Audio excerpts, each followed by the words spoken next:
some sense, the easiest thing for me to do is that the talk is over, you've heard him, and that's the key takeaway for this afternoon.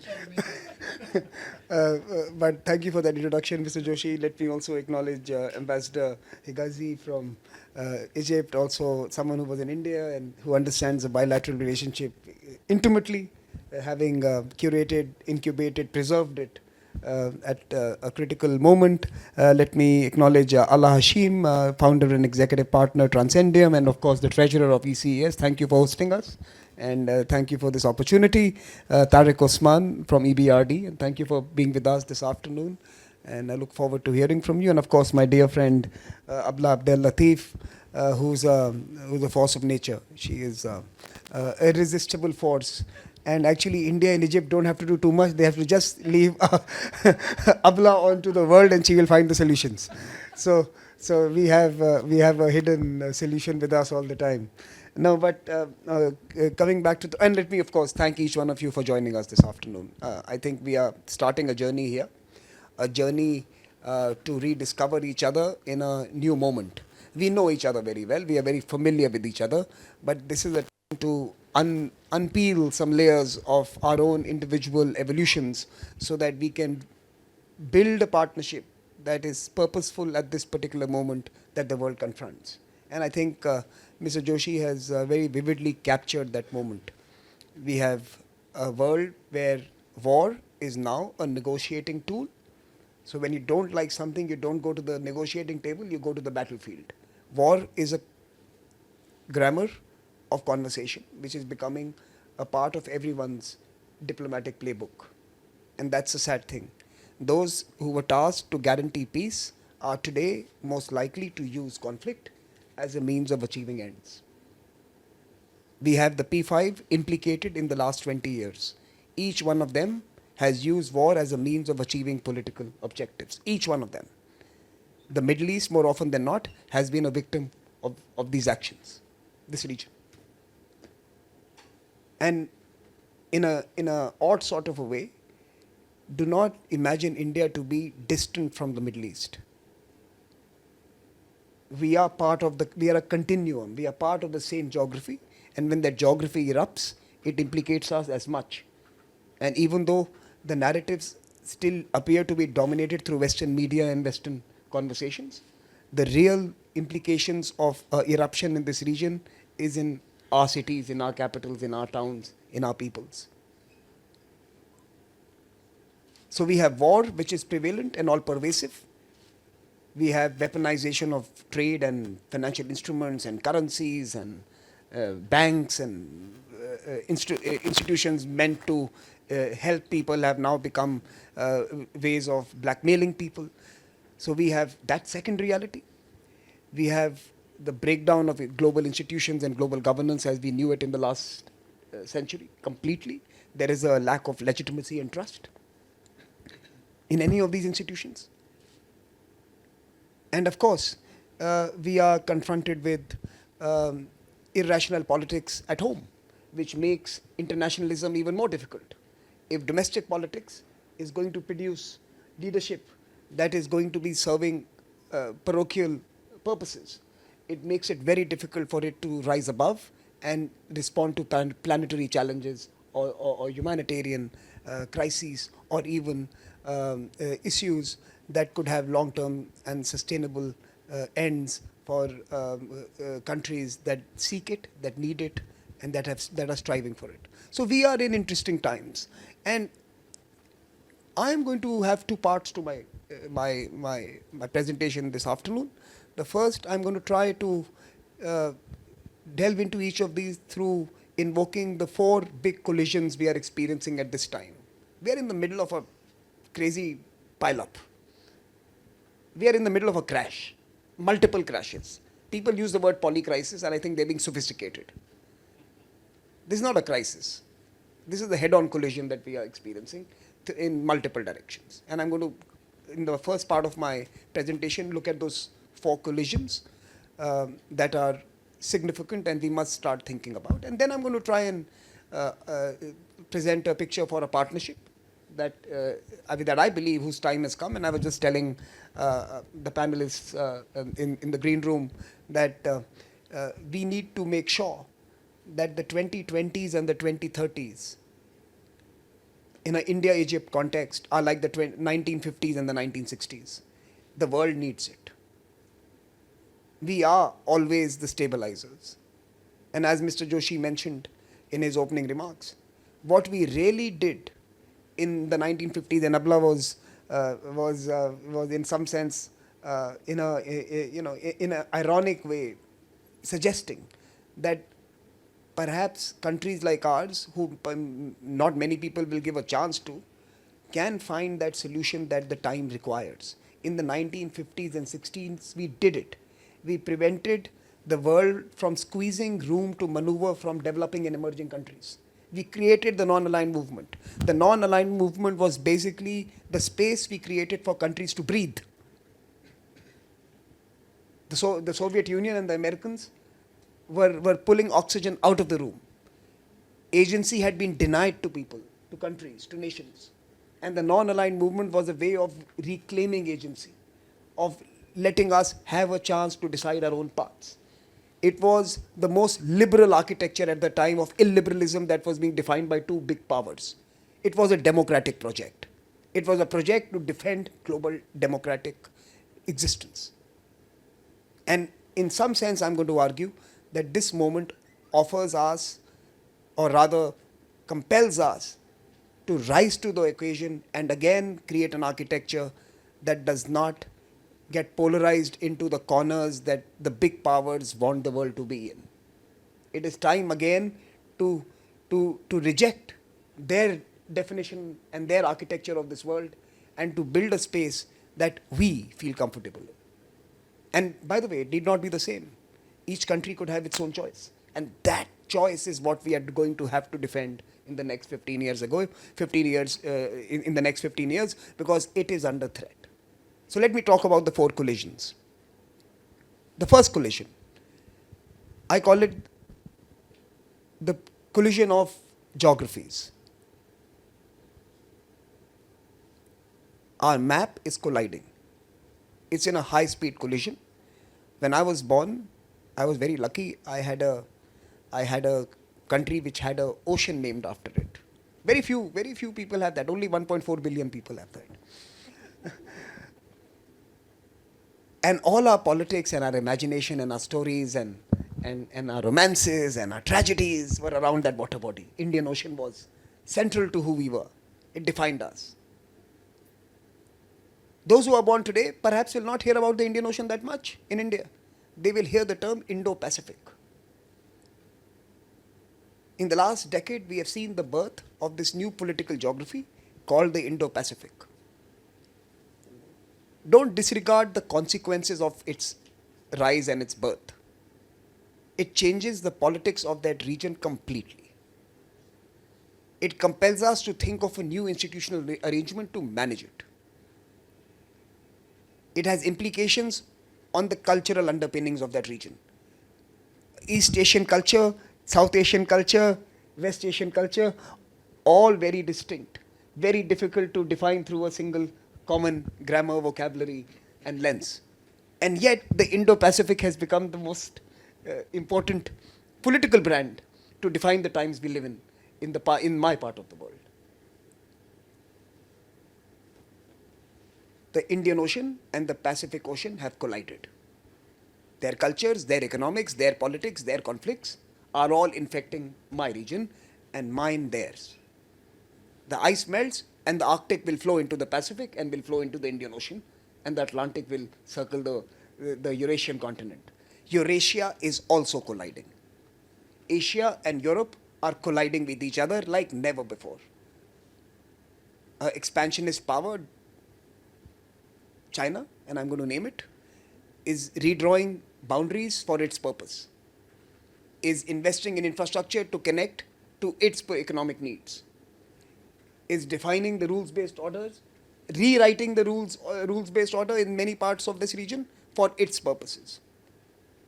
And we have others in regional and sub-regional areas doing the same. It's not the only one. there are many others who are also doing this. It's not unique in its attempt to reshape this large landmass to benefit its own political and economic aspirations. We are seeing regional actors do the same. And again, you are seeing contests flare up in the continent. We all kept focusing on the maritime space, but what we have witnessed in the last 4 or 5 years are land conflicts. We have we have the Russians in Ukraine. We have what's happening in the Middle East on a daily basis, visible to all of us. We saw what happened in Afghanistan a few years ago. We are seeing land conflicts gain prominence even as we were focusing on the seas. So there is a continental collision underway where land wars and conflicts that we thought we had rejected in the last century are back in vogue again. And institutionally, we are far weaker in being able to contain, manage, and resolve these due to all the other factors that Mr. Joshi had mentioned: a polarized polity, a bipolar or a dysfunctional world order, legitimacy and trust as far as the UN and other institutions are concerned. We find it very difficult to manage this collision. So this is the first collision, the collision of political geographies, the emergence of new geographies as well, the Indo-Pacific, a case in point, but many other facts as well. The second collision is the collision, what I call is the collision between the real and the virtual. We live in the real world, and we are implicated by what we do online. The online is no longer a tool, it is no longer a platform, it is our life. There are consequences. What happens online can kill people, can cripple countries and economies, can create cultural and ideological and identity feuds, can divide societies. This is not future tense, it has already happened. The collision between the virtual and the real has implicated us like never before and at a pace that we are unable to keep up with. One of the most important works of Samuel Huntington was not Clash of Civilizations. He wrote a book in 1968, Political Order in Changing Societies, where he had warned that if change happened at a certain pace, societies and institutions are going to be unable to keep up. That's already upon us. We are imploding from within due to this high-speed collision of the virtual and the real. And that's the second collision that forms the backdrop of the world we need to navigate. The third is the collision between people and planet. The climate crisis is upon us. It is not again future tense. We are seeing disruptive events. We are seeing all sorts of extreme weather events taking place in this region, in South Asia, in Canada, in Australia, forest fires like never before, hurricanes, cyclones, droughts, downpours and sudden rainfall that's flooding cities. The planet is angry. It's had enough and it's hitting back. It's a real crisis. And it's not about setting up solar energy projects or green hydrogen. People are in distress, they are dying. Adaptation is the call of the hour. We have to build societies that can adapt to what is already upon us, even as we find ways to mitigate future emissions. But responding to the crisis already upon us is something that is very real and requires foresight and considered political leadership. And that's the third collision, the collision between people and planet, playing out on a daily basis, with deleterious and disastrous consequences for the individual. And climate does not recognize either your borders or your passports. And the idea that somehow this is going to be a problem for the third world or for the developing world or for the poor countries is rubbish. It's a matter of time before a developed country goes down under. One of these big events takes down one of these big cities. You saw what the pandemic did. It was meant to be something that would kill the poor. And look what happened in London and New York and Washington and Paris and Milan and every other developed city. Systemic crisis does not look at your per capita income. It levelizes the world, and we have to find, therefore, global solutions to many of these problems.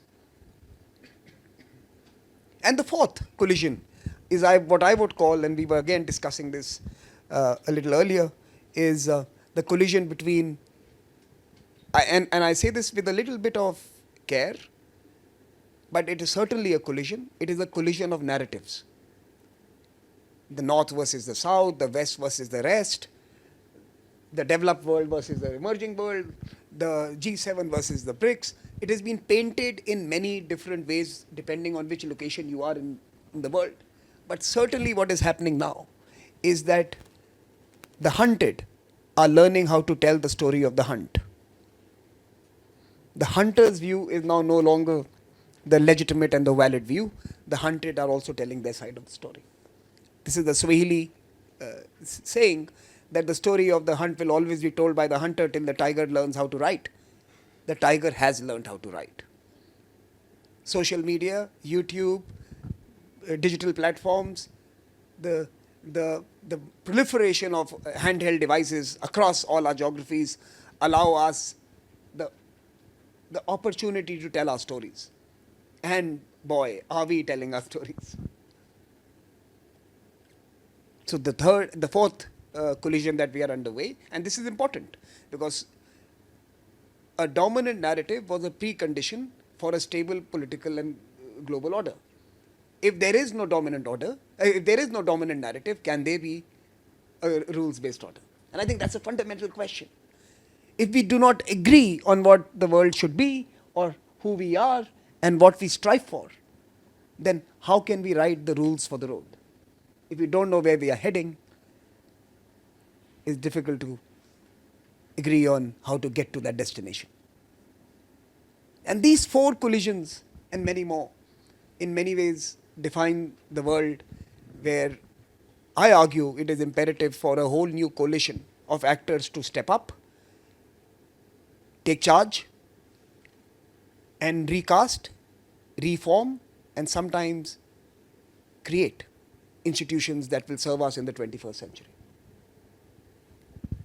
Now, why do I say this? Why do I say that it is time for a new cast of characters and new voices and new actors to take the reins of defining the future for the world? I say this for three reasons. And they can be defined through names of countries.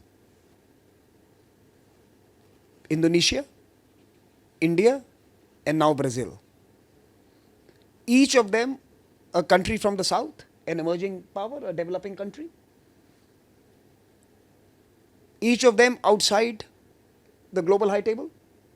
And each of them delivering a G20 that could not have been delivered by any G7 country. Indonesia saved the G20. Had a European country been hosting it, G20 would have died that year. Because of the Russia-Ukraine conflict, Europe would have forgotten everything about global governance and serving the planet and saving the world and saving people, and would have narrowed down the scope of the G20 to the Russia conflict and made sure that no one participated, there was no outcome, there was no resolution, there was no consensus, and there was no step taken to progress on key matters of climate, key matters. The Indians, despite the conflict having become worse during its presidency, were able to add ambition to the G20 and made development a center pillar of the G20. The G20 had been the bankers' G20, the rich countries' G20. In the Indian presidency, it became the G20 for the streets. It became a development G20, where the SDGs took center stage, where technology for good, where women empowerment, where SMEs and all other issues of livelihood and stability of human well-being became the main agenda items for that particular grouping. And equality, one of the collaterals of globalization of the time period that Mr. Joshi defined, of the globalization that ended in 2008. One of the biggest collaterals was global equality. We have never seen such concentration of power and wealth in such few hands as we saw in the last run of globalization. And Brazil has taken it upon itself to bring equality back to that debate and to the agenda of the highest global governance conversations today. And these three countries tell us that if you have different actors taking charge, we can have a more wholesome agenda, we can have consensus, and we can have resolutions at a time when the world is so polarized. Any European, American, Atlantic country would not have been able to achieve these outcomes that the Indonesians, Indians, and Brazilians are able to do so. It tells us that the old order and its guardians now need to be pensioned off and retired. And a whole new cast of characters need to step up and add their energy, their aspirations, and their ambitions to global governance. In 1950s and 60s, India and Egypt formed an unlikely partnership made only possible by the geography that both exist. And that's something that Mr. Joshi already explained. That you cannot wish us away and we cannot wish you away. Our futures are interlinked through that water bodies which was defined in a certain way in the previous millennium. But in my view, I call it the four body solution for the future. I call it the Indo-Pacific and the Med-Atlantic future. The Mediterranean and the Atlantic and the Indo-Pacific. These four oceans or these four seas or these four water bodies will have to find, within these four water bodies, you will find the solution of the future of globalization, future of peace, future of trade, future of economic prosperity, and everything else in between. India and Egypt have to curate this new architecture that connects the vibrancy and the economic growth of the Indo-Pacific with the opportunities of the Atlantic and the Mediterranean systems. And between the Arabian Sea and the Red Sea lies the median or the center of everything else that is going to be organized around it. So yes, Abla, while we cannot be the solution for everything, I think this is that time when India and Egypt can be the arena where the future is discovered. It is in our rich traditions that gave birth to the first rounds of globalization that Mr. Joshi had alluded to, of exchanges on culture, exchanges on cuisines, exchanges on costumes, and everything else. We now need to refine that spirit that animated us thousands of years ago and build a partnership of the future. Now, I am proposing 5 ideas for a partnership. If we need to start doing this, we need to have an agenda. And I think the first agenda is obvious and picks itself, selects itself. We have to move from being the incubators of non-alignment to being the defenders of multi-alignment. We will partner with all who we want to on what we want to. And no ideological or politically charged argument coming from anyone else must reduce the agency of any individual nation to make that choice. So from an era of non-alignment to an era of multi-alignment. And I think a very important element of this multi-alignment is captured by both of us having robust partnerships with the EU and the US, perhaps the most important partnerships with the EU and the US, and yet both of us finding it very useful to be part of the BRICS as well. For us, BRICS is not anti-Western, BRICS is non-Western. And there is a big difference. In fact, when many of my friends in Europe and America ask me that why is India part of BRICS when China is a part of BRICS, I said precisely for that reason, that we are part of BRICS. Because this is not a Chinese grouping. This is a grouping of emerging global south countries, of those who are not in the mainstream, of those who have been kept outside the high tables. It is a group of those countries. This is not a China group.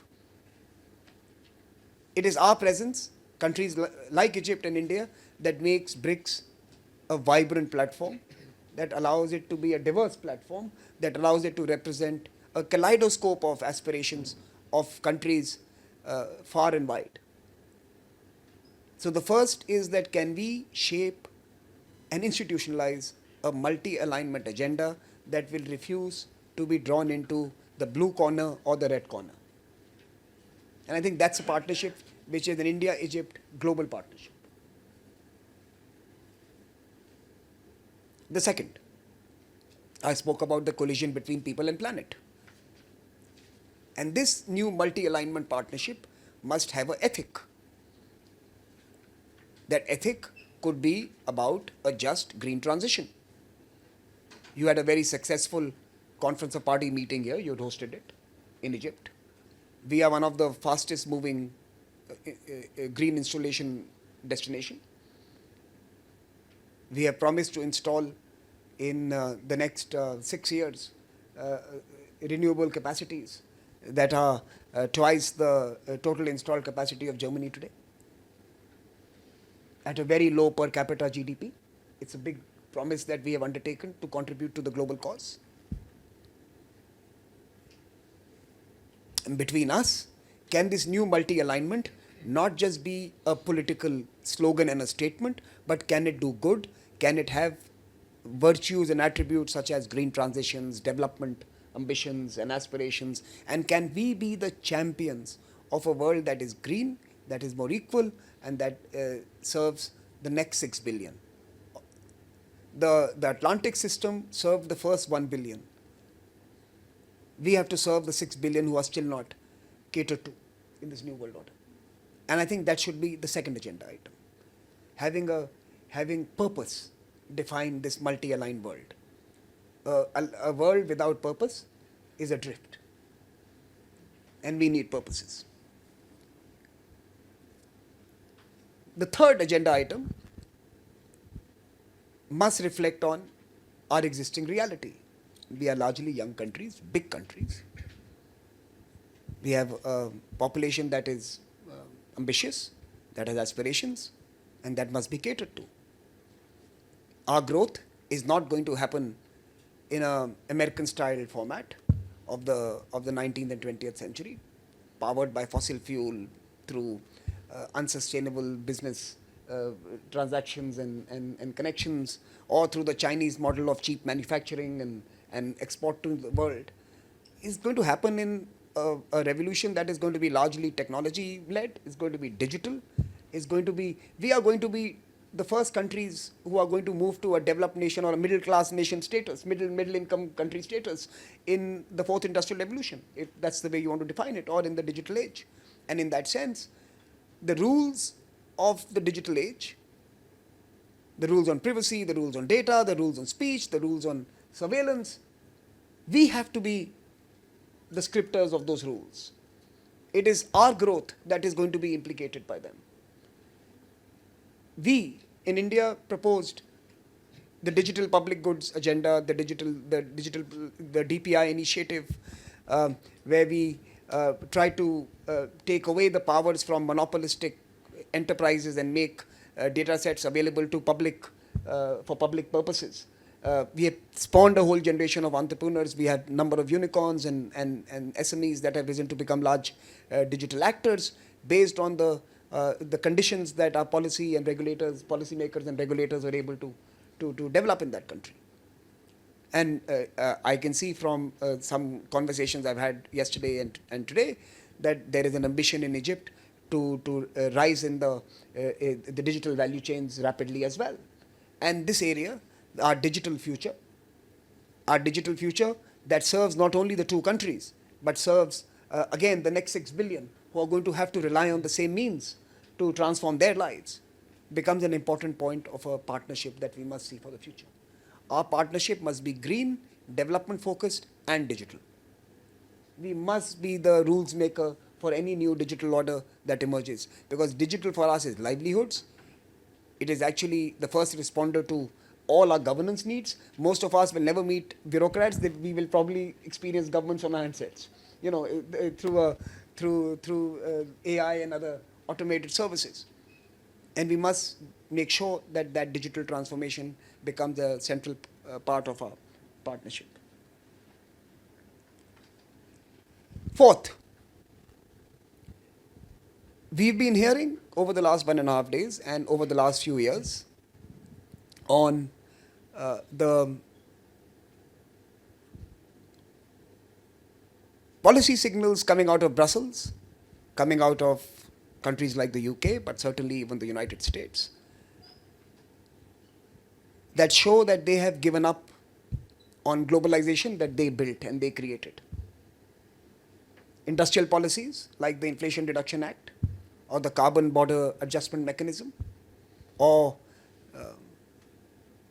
even Donald Trump's "Make America Great Again" approach to everything political, tell us that gains from globalization that had to be had by those countries have been acquired, and now they are no longer interested in that project anymore. Unfortunately, countries like Egypt and India need globalization at this time. We need global interconnectedness. We need global trade. We need global value chains. We need to partner more deeply with geographies around the world. It is incumbent upon us to fashion a new age of globalization, to invest in new formats. Could be plurilateral, could be multilateral, could be bilateral, could be regional. But we must find ways of continuing to ensure that our people connect with each other to rise together, that financial flows reach the last mile, that production and manufacturing from small countries and small cities and small towns are available in global marketplaces, using technology, using instruments and services that many of our own cities and centers today offer. We must become the new flag bearers of globalization of tomorrow. Do not expect New York, Paris, and London to put the same energy and the same resources to build that for you. We are going to be the largest beneficiaries of this age of globalization. We have to spend on it. We have to invest on it. We have to, our political leadership must recognize the importance of doing that. And finally, we have to reclaim intellectual property. It's very important. And this partnership should be about reclaiming many of our ideas that had surreptitiously been captured and owned by others. For example, stolen is too harsh, but maybe. For example, we already discussed that globalization is not a Western invention. It was built here, where I'm sitting. It is our project. And unless we reclaim its ownership, we will not invest in it. But that's only one. That's only one of the ideas that we need to reclaim. Liberalism is not a Western concept. Modernity is not a Western concept. Are you kidding me? It is here where modern societies were born, modern states were born, modern democracies were fashioned. And yet we have allowed modernity to be seen as a Western ideal. No, modernity is our ideal. Reclaim it and define it. Liberalism is our ideal. It's colonial interventions that divided societies. We were far more plural, far more syncretic, far more accommodative before interventions from outside. As long as we see liberalism as Western, we have a different reflex to it. When we see liberalism as authentic and indigenous, then we have a different approach to it. We have to reclaim it. Science, innovation, knowledge.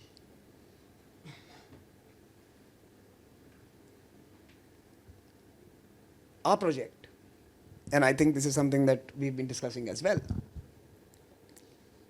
our project in the days ahead as partner countries has to be to dig into our histories, into our traditions, into who we are, and fashion a modern society for the future. I am not seeking status quo. I am not seeking the defense of yesterday. I am seeking an acknowledgement of yesterday so that tomorrow can be more considered and can be more authentic, more indigenous, more local, more contextual. It's time to reclaim what was taken away from us. Our ideas were taken away from us. We have to reclaim the ideas that belong to us. Only if we can reclaim those ideas can we invest in them. So our partnership has to be based on these attributes. And I think the 1920s and the 1930s may well be those two decades in this century, as the 50s and 60s were the two decades in the last century that allowed all of us room to breathe, room to maneuver, room to choose. And I think choice is what our partnership defends, and choice is why we must partner each other. Thank you very much.